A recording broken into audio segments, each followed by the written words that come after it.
3, 2, 1, and liftoff. Liftoff of the 25th Space Shuttle mission, and it has cleared the tower. Engines throttling up, 3 engines now at 104%. Challenger, go with throttle up. Roger, go with throttle up. 73 seconds. That's how long it took to turn a victory into a tragedy. 1 minute, 15 seconds. Velocity 2,900 feet per second. Altitude 9 nautical miles. Downrange distance 7 nautical miles. Flight controllers here looking very carefully at the situation. Obviously a major malfunction. The world watched as the Challenger Shuttle exploded in a burst of flames. But what if that explosion was not what actually doomed the Challenger? What if the most devastating truths were hidden, not in the sky, but deep within NASA's own walls? Night before the launch, Beaujolais repeated his warning. But with the previous shuttle having just set a record for delays, NASA's leaders were impatient. Behind the smiling faces of the crew were ignored warnings, desperate engineers pleading to delay liftoff, and political pressure that pushed safety aside. And the most haunting detail, the crew may have been alive for far longer than anyone imagined. What was happening to the crew at this moment? They were still alive. What really happened that day? Who tried to stop it and was silenced? And why are we only learning the full truth now? A dream built on deadlines. Challenger was more than a spacecraft. It was a promise, a bold vision of spaceflight that could be launched, landed, and relaunched like an airplane. A reusable spacecraft flown regularly, carrying satellites, supplies, and someday, civilians. To the public, it represented progress. To NASA, it was survival. After the final Apollo mission in 1972, NASA faced a new reality: shrinking budgets, political scrutiny, and fading public interest. The agency needed a bold answer to a quiet question: what's next? The answer was the Space Shuttle program. Unlike Apollo, which flew once every few years, the shuttle would launch constantly, up to 24 times per year, they said. It would look and operate more like a commercial aircraft than a one-way rocket. The only problem was, it wasn't possible. To reach that goal, the agency made compromises, some technical, some political, all dangerous. One of the most critical design choices involved the shuttle's solid rocket boosters. The shuttle's launch system depended on those two massive SRBs strapped to the external fuel tank. At liftoff, they provided most of the thrust. But their design wasn't driven by safety. It was driven by politics and cost. NASA had initially proposed safer liquid-fueled boosters. Congress rejected them. Liquid-fueled boosters were safer, more controllable, but also more expensive. So NASA awarded the contract to Morton Thiokol, a politically connected firm offering a cheaper alternative, solid fuel. But the SRBs were built in segments. For easier transport, Morton Thiokol, NASA's contractor, constructed them in pieces, joined with field joints sealed by rubber O-rings. These O-rings were supposed to expand with heat, sealing the booster shut. And in cold weather, they could stiffen and fail. But engineers warned early on the design could fail in cold weather. If the O-rings couldn't expand fast enough, hot gas would leak, burn through the joint, and set off a chain reaction no one could stop. The warnings weren't hypothetical. As early as 1981, post-flight inspections revealed scorched O-rings, charred joints, and close calls. The seals were eroding. The boosters were bleeding fire. Each time the boosters had held barely, but no one had died. Yet. So the danger was rebranded as a manageable flaw. Each time the findings were logged and flights continued. Meanwhile, NASA was under immense pressure. The shuttle had become more than science. It was now a Cold War tool launching secret payloads for the Department of Defense. It was a symbol of American dominance. And to keep that symbol alive, NASA promised up to 24 launches a year. But with each success, safety got buried under schedule. Challenger was fast-tracked into flight after flight, its weaknesses hidden behind a clean silhouette. And as momentum grew, so did the illusion, the belief that if it hadn't failed yet, it never would. The cold, the warnings, and the silence. The night before Challenger's final mission, an unusual chill swept across Florida's Space Coast. At Cape Canaveral, temperatures dropped below freezing, something that rarely happened and something the shuttle wasn't built for. And NASA had been warned. Inside their Utah offices, panic set in. Morton Thiokol was the company responsible for building the solid rocket boosters on Challenger, boosters that were held together by joints sealed with rubber O-rings. Those rings were never tested in freezing conditions. The engineers knew cold made them brittle, less flexible, and slower to respond. And if the O-rings failed to expand fast enough during ignition, hot gases could escape. That wasn't a minor defect. It was a death sentence. In an urgent teleconference with NASA, the engineers begged for a delay. Engineers Roger Boisjoli and Arnie Thompson presented 13 charts showing how lower temperatures increase seal failure risk substantially. They brought post-mission reports showing erosion on previous missions. Scorch marks, instances where only a secondary seal had saved the shuttle from disaster and clearly stated that they couldn't guarantee the safety of this launch. Initially, Morton Thiokol's management supported the delay, but NASA managers pushed back, asking for something the engineers couldn't provide: absolute proof that cold would cause failure. That shifted the burden. Instead of asking, "Is this safe?" they were asking, "Can you prove it's not?" Then, behind closed doors, Thiokol's executives held a private meeting without the engineers. What followed was one of the most infamous decisions in aerospace history. The objection was withdrawn, not because the risk was resolved, but because saying no had become too inconvenient. That night, Roger Boisjoli, one of the engineers who had fought to delay the launch, left the office devastated. He would later say he felt like he had signed the death warrant for Challenger and her crew. The Challenger disaster didn't begin at liftoff. It began the night before, on a conference call, under pressure, with evidence ignored.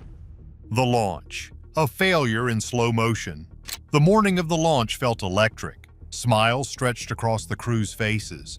Krista McAuliffe waved to students watching from classrooms nationwide. Cameras flashed, voices buzzed with pride and excitement. It was more than just a mission, it was a moment. The first civilian in space, a flawless countdown, a flawless morning, until it wasn't. At 11:38 a.m., Challenger rose from the launch pad, its engines igniting in a thunderous cascade of fire and smoke.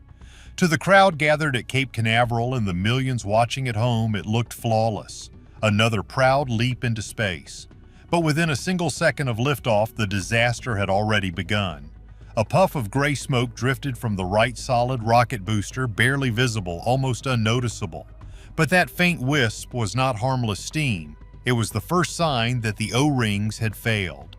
In the freezing temperatures of that morning, the rubber seals meant to protect the joints had stiffened. They didn't flex, they didn't expand. And as the booster ignited, flames slipped through the unsealed joint. The shuttle was leaking fire. But incredibly, something unexpected happened.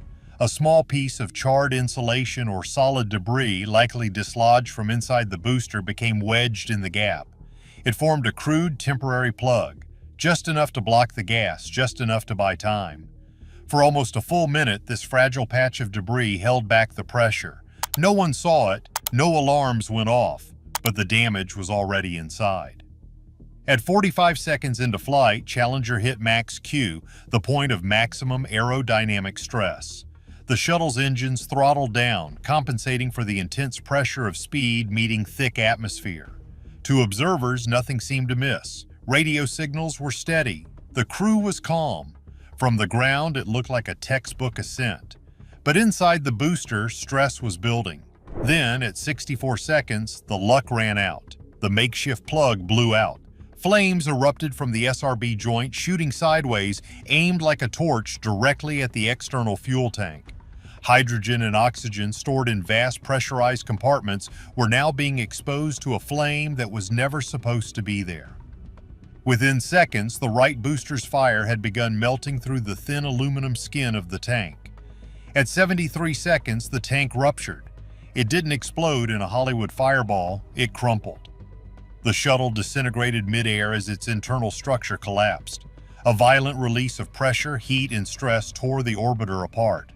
From the ground, all most people saw was a flash, a curling cloud of smoke. Debris arcing away in opposite directions. It looked like a singular explosion, but it wasn't. The shuttle came apart in a slow-motion sequence that unfolded over several seconds. The boosters peeled off, still burning, spiraling wildly. The crew cabin, still intact, was flung from the wreckage. The data feed went flat, and then silence. The disaster didn't begin at 73 seconds. It began at 1. A puff of smoke that should have stopped the world in its tracks. But it didn't, and the countdown kept going. But what happened after Challenger broke apart? What became of the crew, sealed inside a falling cabin far above the Atlantic? Most assumed they died instantly, that the explosion was final. But what if that wasn't true? The fireball marked the end of the shuttle, but not the end of the story. The crew's final descent.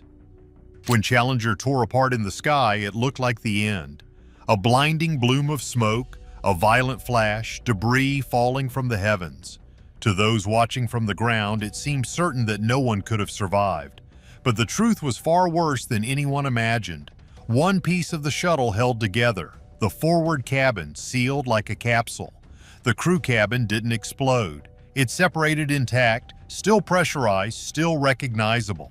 As the rest of the shuttle disintegrated around it, the forward module shot forward, following its own trajectory through the thin Florida air.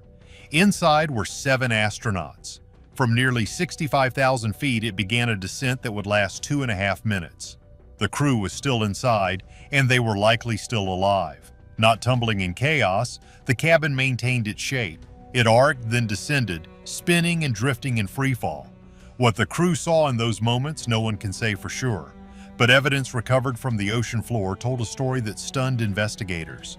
3 of the 7 personal egress air packs had been manually activated. These were not automatic systems. Someone reached down, flipped the switch, and put on a mask.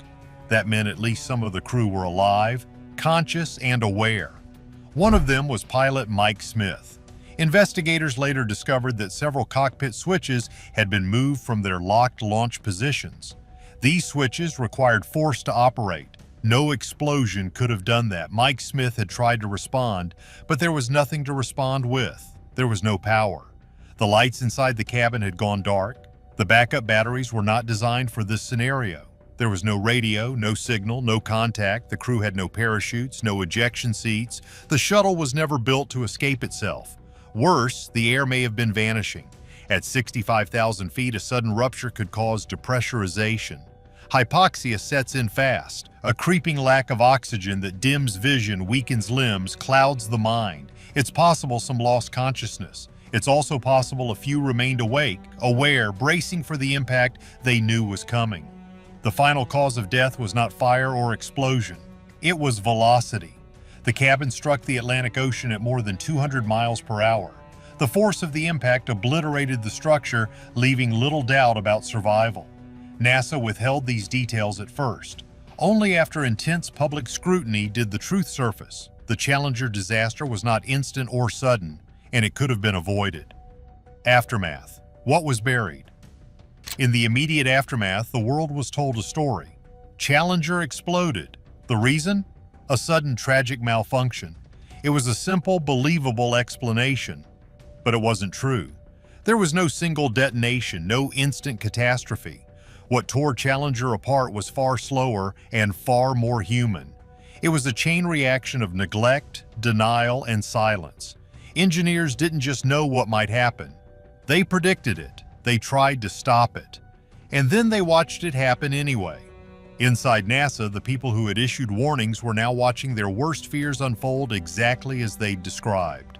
But to the outside world, it was still just a mystery fireball in the sky.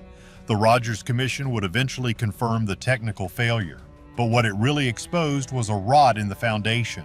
A system built to appear infallible even when it was quietly falling apart. Challenger didn't fail because of one bad decision. It failed because of hundreds of small ones. The crew never had a chance, not because the science was too complex, but because the truth was too uncomfortable. And when truth becomes uncomfortable, systems start burying it until something else breaks. What we found decades later. In 2022, a dive team off the coast of Florida was filming a World War II documentary when they spotted something strange on the ocean floor. Buried beneath decades of sand and sediment was a 20-foot section of Challenger's fuselage. Nearly intact, its thermal tiles still clinging to the surface like a ghost from another time. No one had been searching. The discovery was accidental. But the effect was immediate. NASA confirmed the wreckage and made a rare public statement. The debris would be preserved out of respect for the families and the legacy of the crew. But behind those words lingered a question few wanted to ask. Why hadn't it been found sooner? For years, the exact locations of much of Challenger's remains had been classified.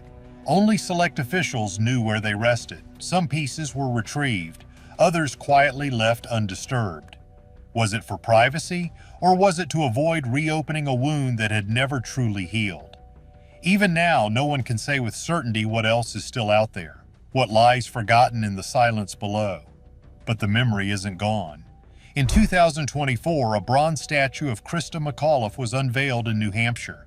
Teacher in space Krista McAuliffe, who died in the Challenger Space Shuttle explosion nearly 4 decades ago, was given a singular honor today in her native New Hampshire, a statue that will stand at the state capitol. She's captured mid-gesture, smiling, engaging, frozen forever in that hopeful moment before liftoff. It's not just a tribute, it's a reckoning. Her story isn't framed as a feel-good first. It's taught now as a lesson about risk, about silence, and about systems that failed her. Then, in early 2025, another name returned, William R. Lucas, the former director of NASA's Marshall Space Flight Center, the man whose leadership shaped the very culture that silenced engineers, died at 102. He never publicly admitted regret, but his legacy was already written, scattered across the Atlantic floor. So it wasn't the technology that failed, it was the culture that led it. Challenger didn't fall because a gasket cracked or a bolt gave out. It fell because warning signs were treated like noise, because engineers were silenced, dissent was unwelcome, and confidence was confused with control. For years, the shuttle program survived not by design, but by luck, and luck always runs out. The tragedy wasn't inevitable. If someone had said stop, if one meeting had gone differently, if one voice had been truly heard, 7 people would have come home. They could have lived. Challenger's legacy is not just one of bravery or ambition, it's a warning. Never confuse survival with safety. Never assume silence means consensus. And never, ever ignore the people who are brave enough to say, this isn't right. Because next time, the cost of staying quiet might be everything. So what do you think? Could the fate of Challenger have changed if just one person had said no? Or was it always destined to fall? And who here watched it happen live? Tell us in the comments. And if you found the story as tragic and important as we did, like the video and subscribe to our channel for more heartbreaking discoveries. Thanks for watching.